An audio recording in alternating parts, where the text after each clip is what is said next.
Alors le 17 mars, c'est la déferlante verte, partout dans le monde. La bière, les trèfles, les chapeaux de farfadet, bref, on connaît la chanson. Mais, et si je vous disais que la couleur de la Saint-Patrick, à l'origine, eh bien c'était le bleu. Et que la toute première grande parade, elle n'a même pas eu lieu en Irlande. Allez, accrochez-vous bien, on part remonter le temps pour découvrir ce qui se cache vraiment derrière la Saint-Patrick. On a tous cette image en tête, les parades immenses, l'ambiance de folie et du verre, mais alors partout. C'est un peu la version mondialisée de la fête, la superproduction hollywoodienne du folklore irlandais. Le truc, c'est que cette superproduction, elle est en fait super récente. Et pour s'en rendre compte, il y a une date qui change tout. 1962. C'est l'année où la ville de Chicago a eu cette idée complètement dingue de teindre sa rivière en vert. Oui, la rivière. Et ce geste hyper spectaculaire a vraiment marqué un tournant. C'est un peu ça qui a figé dans la tête de tout le monde l'image d'une Saint-Patrick exubérante et surtout très très verte. Mais alors, la question c'est, avant toute cette folie verte, ça ressemblait à quoi cette journée? Pour le comprendre, il faut oublier les colorants et les parades géantes. On va devoir remonter beaucoup plus loin. Retour aux origines. En fait, tout commence avec un seul homme. Un certain Maïwen Succat. Bon, ce nom ne dit probablement rien à personne, c'est tout à fait normal, parce que le monde entier va le connaître sous un autre nom, Patrick. Et alors sa vie n'a rien à voir avec l'image un peu sage qu'on pourrait imaginer. C'était un jeune Romain de Grande-Bretagne qui s'est fait capturer par des pirates et vendre comme esclave en Irlande. C'est là, tout seul, à garder des moutons, qu'il aurait trouvé la foi. Il a réussi à s'échapper, mais pour mieux revenir des années plus tard avec une mission bien précise, convertir toute l'île au christianisme. Le contraste avec aujourd'hui est juste saisissant. Imaginez, pendant des siècles, la Saint-Patrick c'était une journée de prière, de recueillement. Ça tombait en plein carême, donc une période de jeûne assez stricte, et le clou du spectacle, les pubs étaient fermés. Oui, fermés. On est à des années-lumière de l'ambiance de fête qu'on connaît.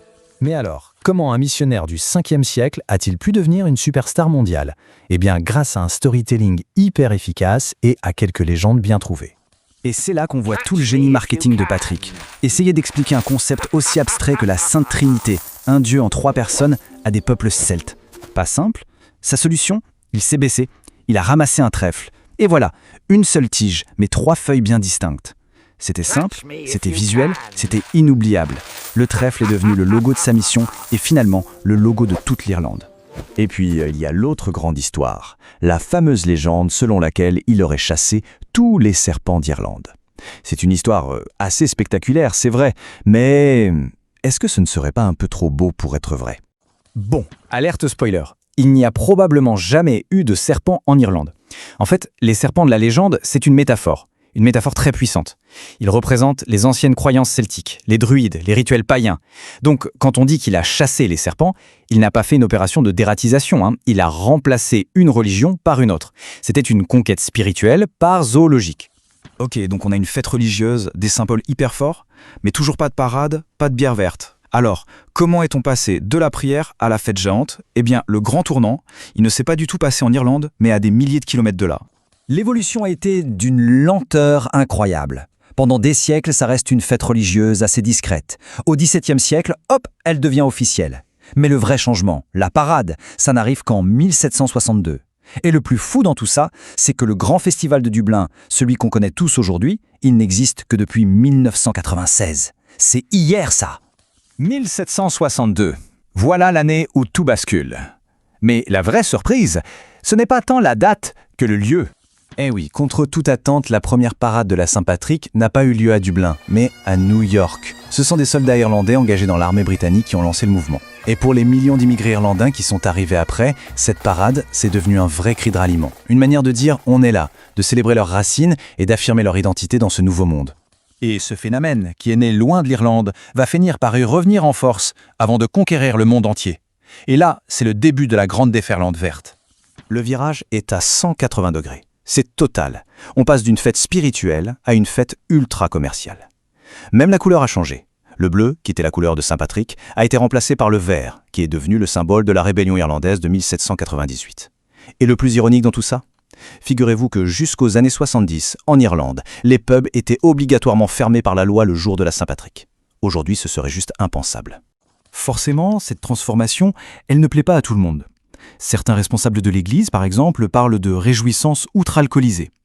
Pour eux, en gros, le message spirituel de Patrick a été complètement noyé dans un océan de bière verte et de marketing. Mais bon, la vague est lancée, elle est inarrêtable. Aujourd'hui, la Saint-Patrick, c'est un phénomène mondial. On a la plus grande parade du monde à New York, la plus ancienne d'Amérique du Nord à Montréal, la rivière verte de Chicago, et ça va jusqu'au pub de Buenos Aires. Le 17 mars, c'est simple, le monde entier a une excellente excuse pour se sentir un petit peu irlandais. Alors au final, qu'est-ce qu'on retient de toute cette histoire, une fois qu'on a mis de côté la bière verte et les chapeaux? Eh bien, la Saint-Patrick, c'est tellement plus qu'une simple fête. C'est un peu l'histoire de tout un pays concentrée en une seule journée. Une histoire de foi, oui, mais aussi d'exil, d'identité et de résilience. Une petite fête religieuse qui est devenue le symbole mondial d'un peuple fier, qui a exporté sa culture et qui a su la réinventer. Alors voilà, la prochaine fois qu'on croisera un chapeau vert, on pourra se souvenir que derrière, il y a une histoire bien plus complexe. Un mélange de sacré et de fête. Un peu comme un arc-en-ciel après la pluie sur un paysage irlandais.